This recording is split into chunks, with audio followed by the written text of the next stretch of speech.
Hey guys, Matt Science here, and today I am back in the game Fallstreak for episode number 7. And if you remember in the last episode, we went dark. This game is a good example of the happiest of days can lead into the darkest of nights. Anyway. So yeah, what happened at the end of the last episode is that we found out how Aid's mother died, and then Noah's older brother, Bressel, was found in his house cowering in the corner, clawing at his skin. Ugh.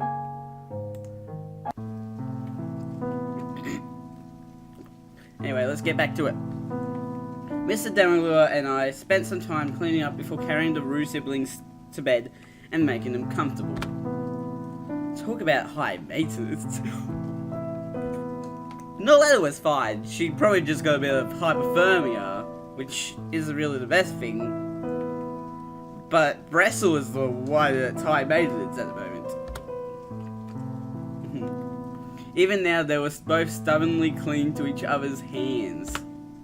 In order to leave their right hands connected, we had placed Bressel in a pretty awkward position on his stomach. Make sure his hands are underneath. He's going to claw at that. Oh, I'm sorry.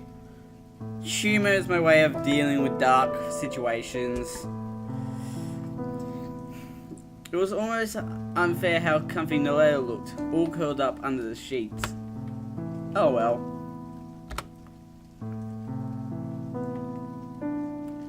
Letting the tension leak from my body, I settle down next to Noletta and watch on as her rest rises intermittently in concert to her breath. Mr. Demalua, I have some questions I'd like to ask about these two. While I had refrained from prying too much before, things had changed with this last incident. I'm not certain if I can give you any answers, but continue. I take some time to gather my thoughts before proceeding. Before, you were talking like you knew this could happen. You know the cause behind these episodes, don't you?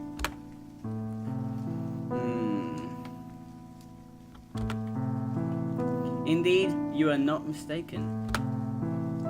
Will you tell me why this happened then? Mr. Demalua goes quiet as he mulls over what to say. To explain what happened, I will have to go into their past, which I'm afraid I cannot do.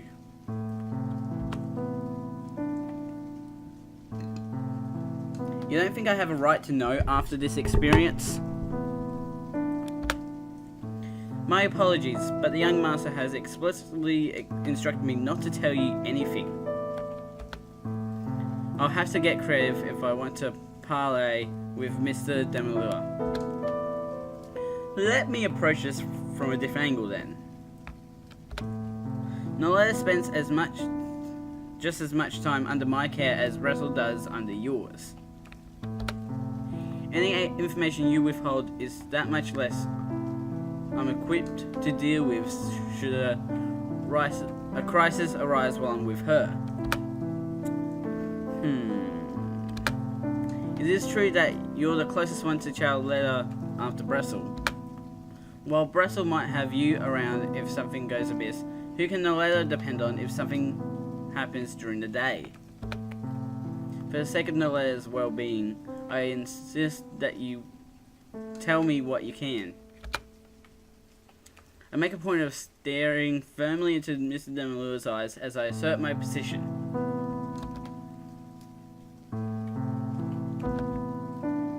While your reasoning is sound and your proposed course of action is indeed the most prudent, and you cannot disobey an order by the young master.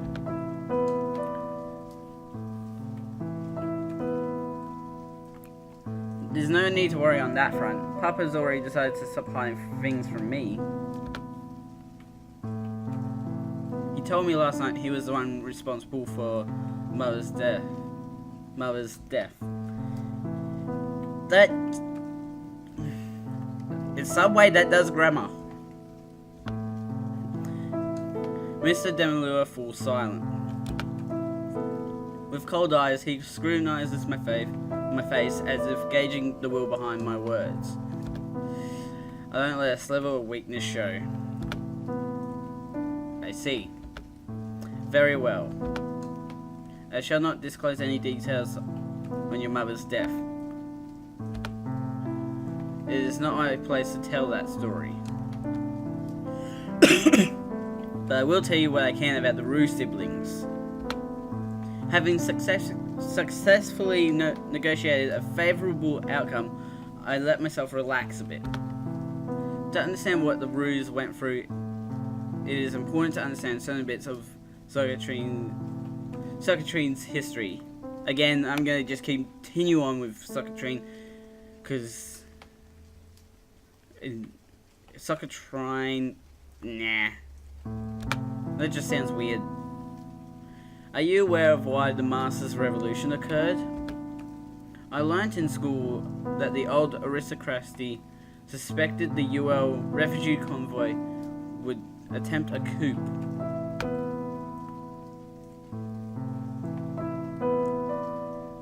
The preemptive strike they launched against the UL convoy was a trigger for the Masters' Revolution. While that is true, it is not the full story.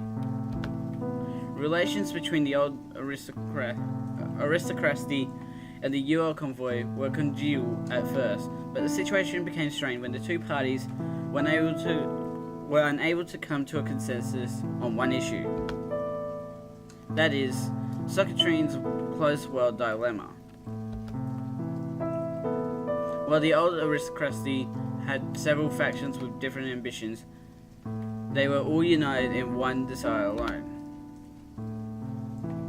A way to break the cage of mist that encircled Socotrine and expose the lands that lay beyond. That was what they wished for more than anything else. Is that so?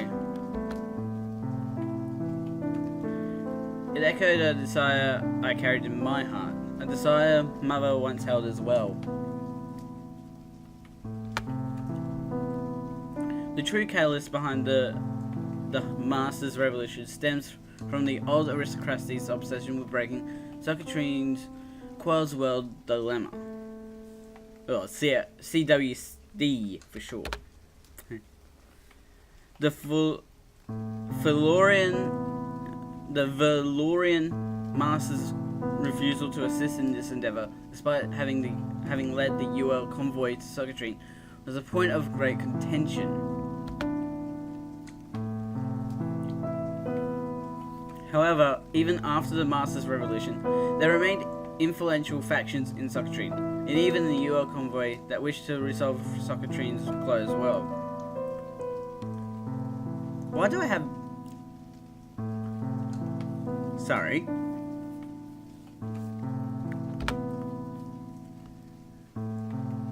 Under heavy pressure, Master retained her hardline stance, but was eventually forced to capitulate on one front. Why does it feel like I've food in my mouth?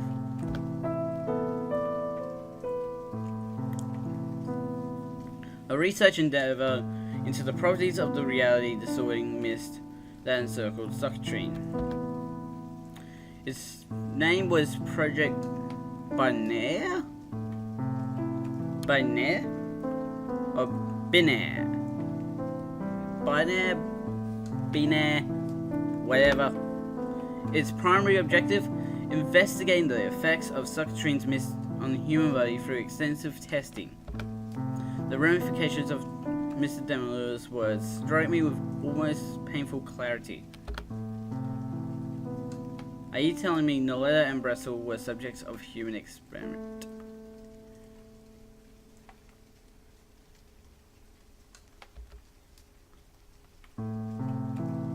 Subject O.N. Blanc and Subject 1B or 0N and 1B. What? As the original test subjects of Project Banner, Noletta and Bressel were subject to inhumane experiments from a very young. What the? No! Human experimentation! It's worse than. It's getting worse! No! They are the only survivors among a pool of children Project Banner drew from. No! Mr. Demolitor's reveal puts me at a loss of words. Me too! Like, what the? Their innocence. The reason they seem to know so little about the world. It all made sense now. I run my hand through Noletta's snow white tresses as she lies before me in quiet repose.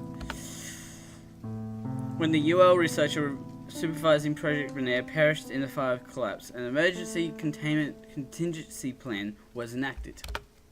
Noletta and Bressel were isolated in empty underground units filled with the reality distorting. What?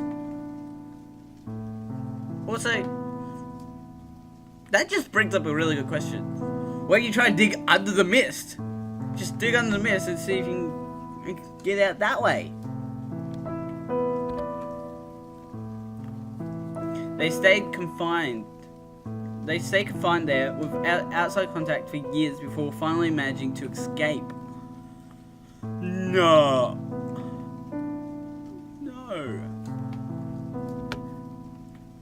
It was fortunate they ran into the young master when they did, as he promptly placed them under his protection upon learning of their plight. Noletta and Bressel only started living on our property about a year ago, meaning they had been trapped in a nightmarish experiment for nearly a decade. No.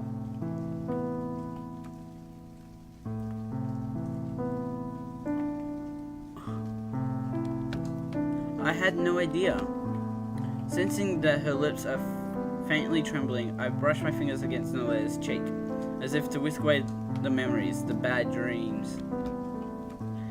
It's not completely known what triggers their episodes, but sometimes they become convinced they're still trapped in that underground space, that everything around them is just a delusion they've invented to run away from reality. Noletta, do you think she's been bearing such a burden for all this time? Rain is something I've started keeping my eye out for, but be careful of anything you think might trigger a relapse. If one does happen, don't leave her side. Stay with her and do anything you can to reinforce that the world around her is truly reality. Understood. Leave it to me. I won't let Noletta bear everything by herself. Oh, a good answer.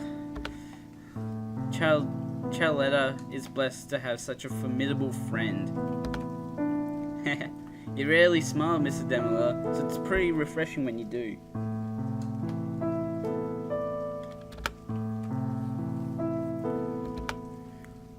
I suppose. It goes right back to his normal self. Mr. Demolitor quickly reverts back to his usual eye mask in response to my comment. It made me recall something, a dear treasured memory of mine.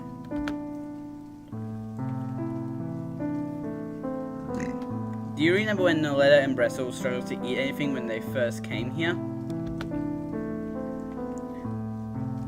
We couldn't figure out what it was that was the problem. So the four of us held a pasta party where we made everything from scratch. Do you remember? We made a big mess and called you Grandpapa the whole day. It was so fun and so delicious. So much that these two never had a problem eating ever again. It was all thanks to Supermaster Chef Demolure. I suppose that did happen. Hey, Mr. Demolure might be po-faced all the time. What does po mean? But he's actually very good at taking care of people, isn't he? What does po mean? Po-faced? Or is it poo-faced?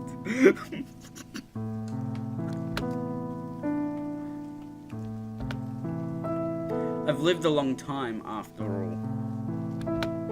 Suddenly, unable to maintain eye contact, Mr. Demolure drops his gaze to the ground. A reflection laid within those averted eyes, a glassy mirror of one's regrets. It was a gaze I was intimately familiar with, a gaze that often lined Papa's features, a gaze of someone chained by the past. I think it's okay, you know. I think it's okay to find a sense of family in us. You're not turning your back on the dead by doing so.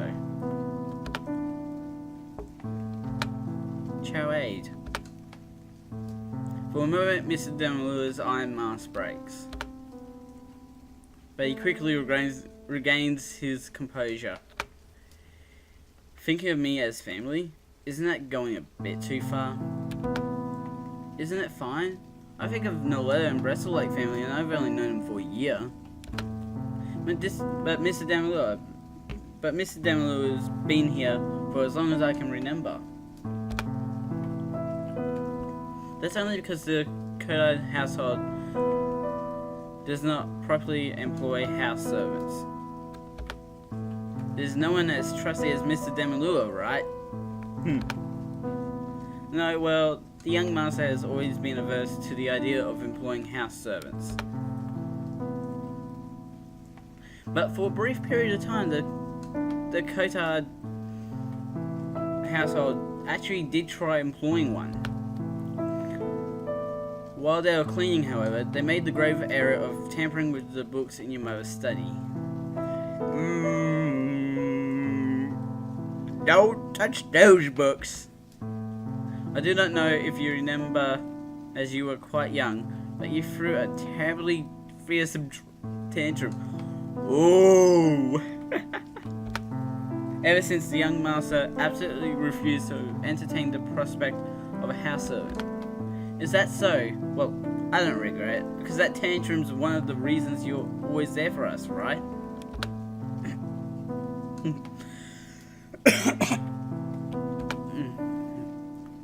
From my perspective, you are someone who has supported Papa and me for all my life. It's only natural for me to consider you family. Why are you going to try and say a young girl's heart is wrong? No, but tell you what, I'm going to go ahead and think of you as family, and you'll do the same back. Because that's how these kinds of things work. You don't overthink them.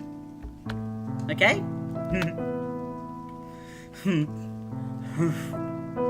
I can't do that. You can be quite reasonable at times, Choade. But your words do not ring hollow. I shall take them to heart. So it's okay if we call you Grandpapa from now on, right?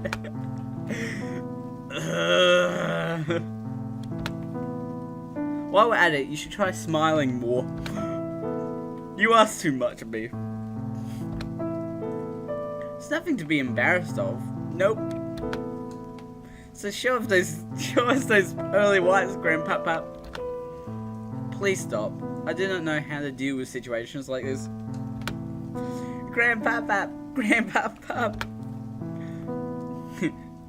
In any case, I'll cook up a meal for these two and keep an eye on them. So feel free to take your leave. Are you kicking me out? How mean. No, but if I'm not mistaken, you usually meet up with your peers on Saturday mornings. It would be prudent not to keep them waiting. That's true.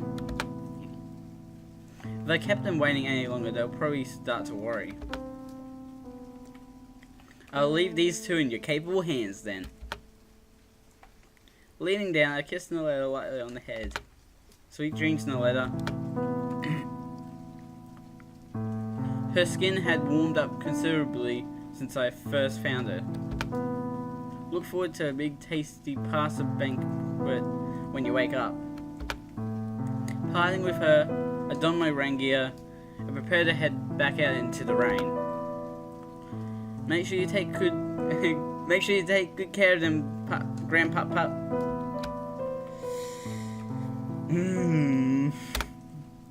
I'm not responding to that. You just did though. Oh, the logic! Winking mischievously, I set off into the falling rain. Oof. When I'm a good distance away, I look back to the misty cabin one last time. All of it. For the sake of breaking Socotrine's closed world. I shake my head lightly to dispel the unwelcome thoughts that filter into the back of my mind. What should I tell the others? Should I just turn that down a bit, because that's ridiculously loud. Though I wanted us all to be there for Noletta, perhaps it would be best to hold off for today. Noletta was resting right now. Making everyone anxious to check up on her wouldn't do. Oh, pardon me. And it would also be a big help to have some time to digest everything myself. Tired. My footsteps faltered to a halt almost immediately after I started walking again. The adrenaline from earlier had long worn off, leaving my body in an achy half-daze. Too much had happened. It was wearing me thin. Hear me, Aid? Aid? Huh? As I trekked through the rain, I belatedly realized there's someone at my side. Ah, good morning, Aid. When she finally gets my attention, she swirls with such a light I can't help but imagine it's wagging tail behind her. Oh, tail once again. Oh, it's Lorona. The familiarity of Lorona's greeting brings me back such ease. My legs almost buckled beneath me. Eh?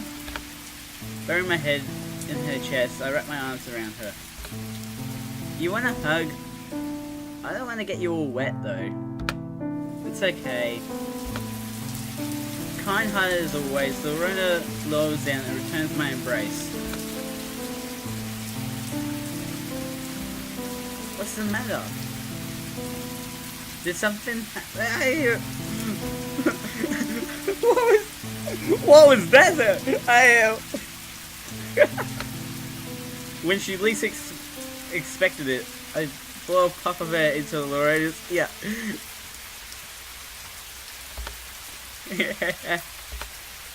You're so sensitive, Lorona. Anyone would react like that if you just blew into their ear all of a sudden. You're such a bully, Abe. Phew, that was a close call. Anyways, let's be off. We're already running pretty late. Wait up. Is Noletta not with you today? She's sleeping right now. Huh? I spent all morning trying to drag that sleepyhead out of bed. It's a shame. I had a great plan for her today too. You shouldn't tease Noletta too much. She's so innocent. She'll believe anything, you know. Though I know it's an offhand comment, I shudder at her words. The reason behind Noletta's naive naivety was heart-wrenching to think about. Well, if you insist. Standing on my tippy toes, I whispered into Lorena's ear. I can always reserve one more teasing just for you. Ha! Why are you being so mean to me today, Abe? You should be grateful. People are like onions. They need to be shaken up occasionally, or else they'll go transparent? Can I just go transparent? And you gotta shake your onions. That did not look right. You gotta shake your onions occasionally. I've never heard of that. Like, people are like onions though. You got many layers. Oh, good. No, I think the phrase is people. No, I think the phrase is people have layers like onions. There we go. The nice thing about onions is that they become sweet when you cook them. Wait. Do you have to cook your friends to make them sweeter? Is that what you get it at? That's a bit Don't cook! Oh my god, I'm like predicting what's coming up here! Don't cook, people! Anyways, bullying Lorena is fine because she likes it. In fact, I think I'll start charging you for my company. You're charging me a friendship tax? Also, I'm not a macocious. I've definitely got to look up that word later on. A masochist. Masochist? I am never going to get that word. Seeing Lorena's panicked face really calms me down. Her presence had a soothing aura to it that made you feel like doing your best. Thanks, Lorena. A silly tete-a-tete had helped me gather the drive to brave the day. Huh? Did you say something? Mush! Mush? Mush! Mush! There is no time to waste! Why are we running? I don't understand! The revolution waits for no one, Lorena!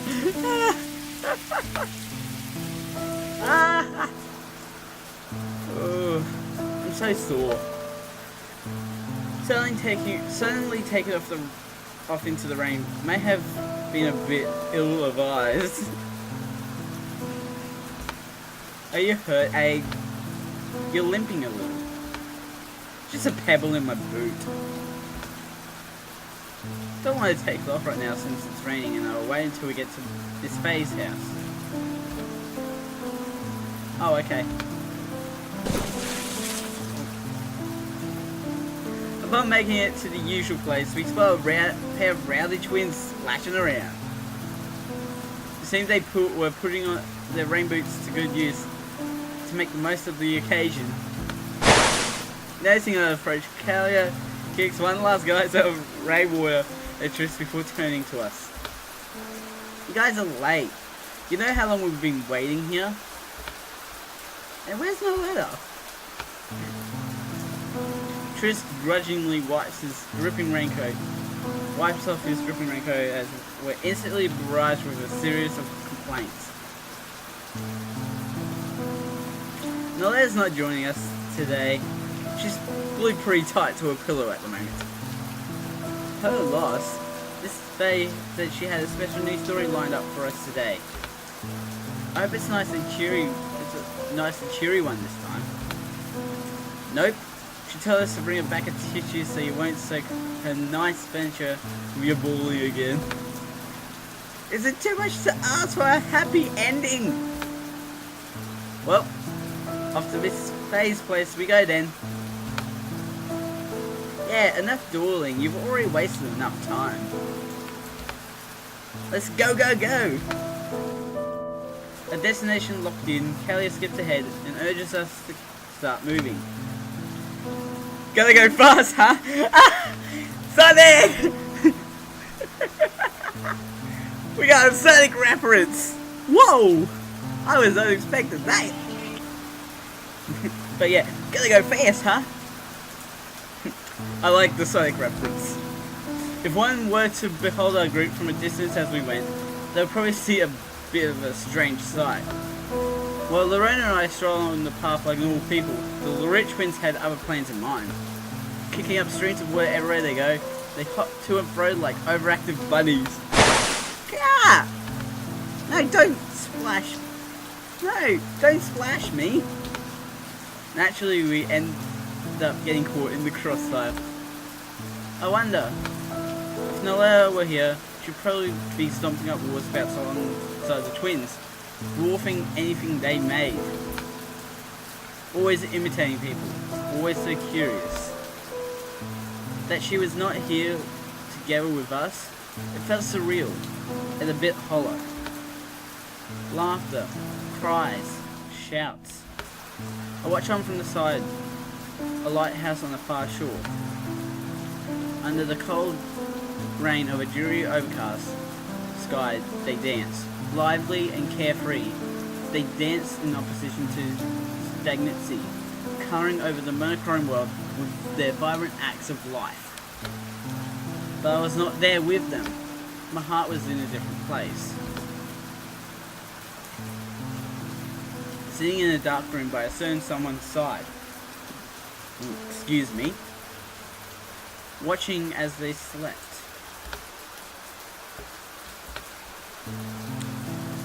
Wait for us, Noletta.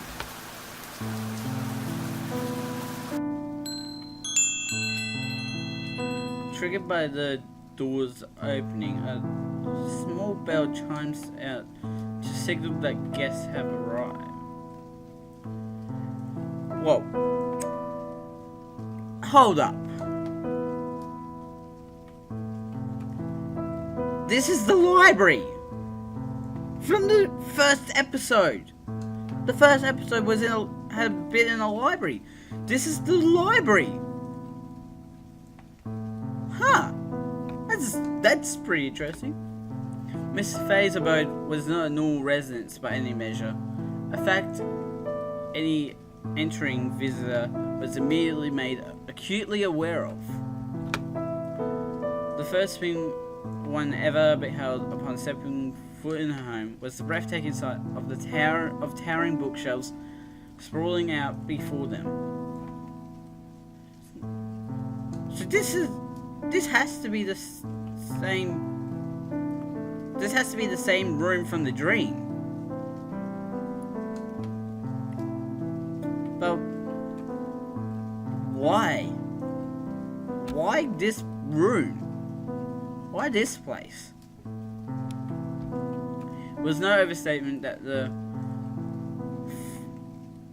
Farrow House owned the administrated Socotrine's largest library. The large central room we were in easily dominated the majority of the building, containing everything from recently bound novels to dusty tomes that spoke of ancient history. It was a place that bled an otherworldly sense of mystique. Hello! Kelly's announcement of her arrival reverberates throughout the massive room. Donk. A sound like something hitting wood, followed by a bracket of collapsing books.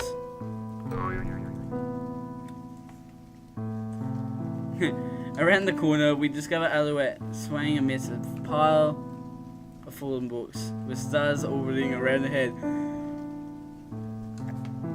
Alouette is a cartoon character now. Oh, you surprised Alouette. Are you okay? Are you okay, Alouette? Didn't you hear the bell? Alouette had her head in the bookcase, so she didn't hear a wah. Taking care not to step on any books, I pat Alouette on the head. Pat a pion, pain, pain, go away. Pain, pain.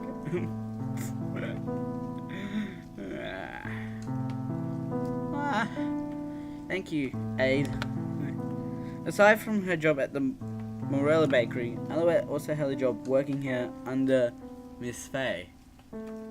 Wow, Alouette gets around. Double job. Dealing with such a hefty workload day to day, she's quite the workaholic, isn't she? They're all out of order now. Turning to the nearby shelf, Alouette begins the painstaking task of reorganizing the books in their proper order. Do you want us to help out? It'll go faster if we chip in. I will not point out the obvious. But Alouette shakes her head. No, can't lend a hand. If not in right order, Ballet will scold Alouette. Scold. Scold. A voice speaks up from behind us as Alouette rather humorously impersonates an angry Miss Fay. I do not sound like that. Also, don't make it seem like I bully you all the time, Alouette.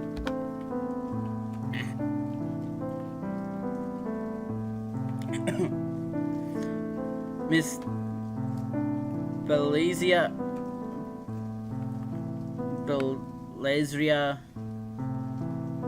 Pharaoh, the influential heiress of the old aristocracy House of Pharaoh.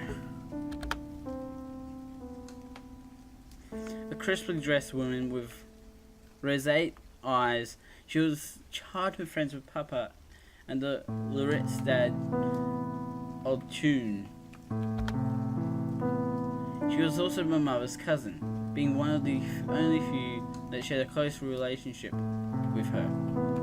Oh, that's pretty interesting. So yeah, at least you have at least your dad's not like your last family member in case something bad happens. After we're done here, I'll stay behind. There were questions I wanted to ask her in light of what I had learnt yesterday. Is it true you bully Alouette all the time though? Bullying is such a crude way to put it. There's more than one way for someone to express their love, you know.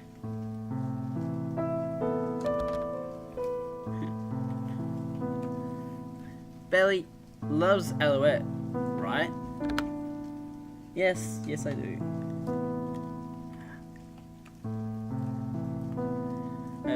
So Belisaria? Smiling wryly, Miss Fay ruffles Alouette's head. The books. Alouette is fixing the books. Man, Alouette's probably the oddest speaking pattern I've come across, but I'm rolling with it. We can leave that for later. We have guests to accommodate now. They'd likely find tea and treats agreeable after their voyage through the rain.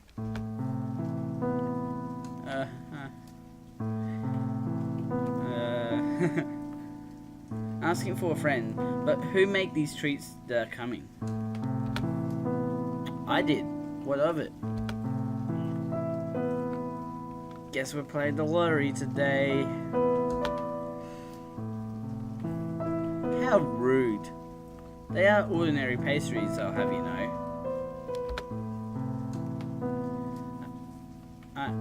I think Miss Fay's cooking is tasty. Sometimes. Yes, sometimes. Miss Fay was an enigma when it came to the kitchen. Well, some of the best meals I've ever had were made by her. Well, some of the best meals I've ever had were made by her hand. She also holds the title for serving some of the worst meals I've eaten in my life. Okay. That'd be a good chef at that. Good chef at everything, you do.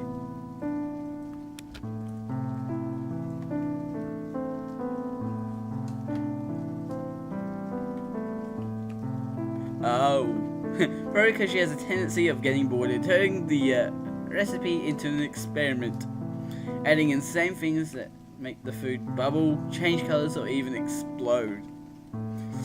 Ooh, wow! I hope it's explode like a giant dome bubble just goes pop, or something like that, or it's just like put something right in the pot, put something in the pot, it's just like shoot, it blew up. I guess that's just her nature as head of Socotrine's Chemical Research and Development Department, or Royal Alchemist, as she seems to prefer despite its datedness.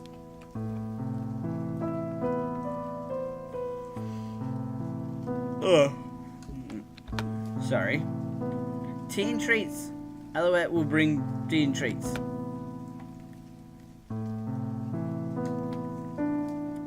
After stacking the books up in neat piles, Alouette disappears deeper into the building.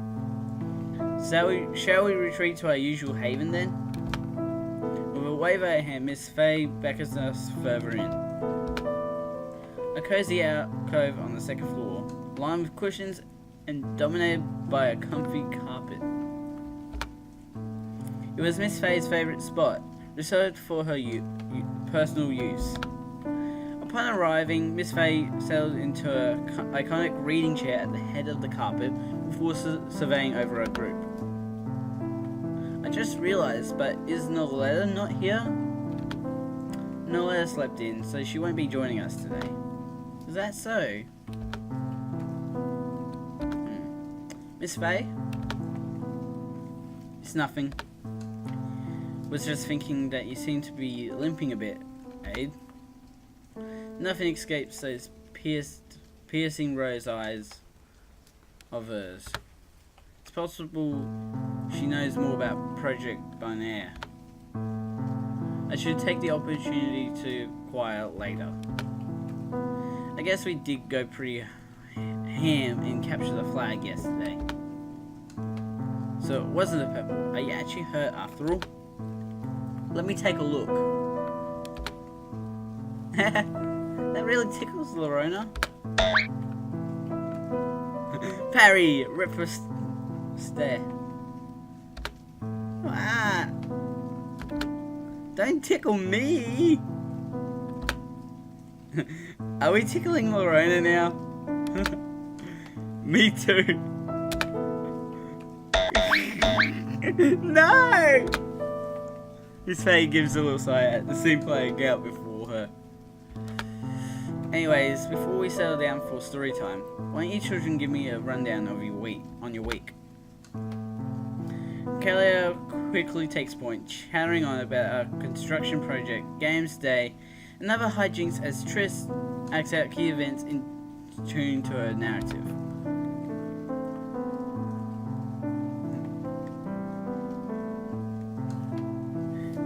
Occasionally I interject, usually to contribute a different perspective from Kalia's mildly read heavily biased account.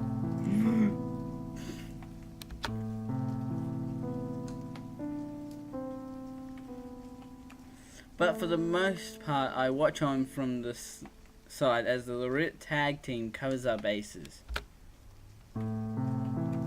Eventually, Alouette reappears with a teapot and tray of sweets.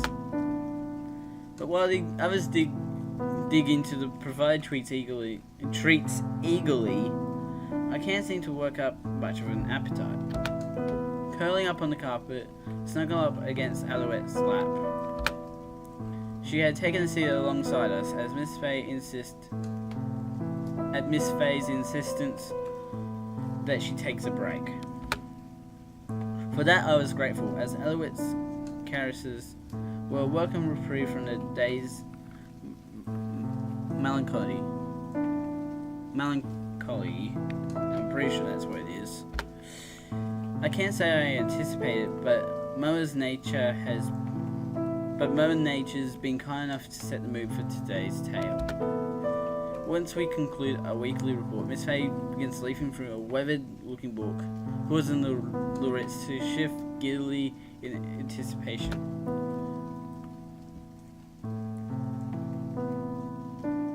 Much like how Alouette was unmatched in the art of head pats, Miss Faye had no equal when it came to narration. There was something about her intonations that evoked and immersed the universe within you. Oh, I am not going to be able to live up to this. Like a shepherd herding dreams, she never failed to capture and captivate our imaginations. The story I've selected is a bit darker than what you're used to. I have some reservations on whether or not you're ready for it. If you like, I could choose a sprightlier piece. Is that supposed to be a challenge? You better not underestimate what we can handle, Miss Faye. Asking us if we want to bail after dangling bait in front of our eyes is in poor taste, Miss Faye. It can't possibly be as sad as last week's story, right? The curiosity of youth is such a lovely thing. Very well, I'll be expecting a good discussion afterwards then. Attention fully at her command. Miss Faye clears her throat before beginning. And that's where I'm going to leave this episode. I'm going to save it right there. Links to my YouTube page and my Twitter page will be down below, along with a link to Amino. And don't forget to subscribe, hit the notification bell so you know when the next video comes out. And leave a like on the video if you like visual novels. Because, well, oh boy, I don't mind visual novels now, considering I played I played Lynn. That was a very interesting one, and this one we got Doki Doki and whatever other ones that were like visual novel games I've played. Anyway, I'm Mad Scientist out.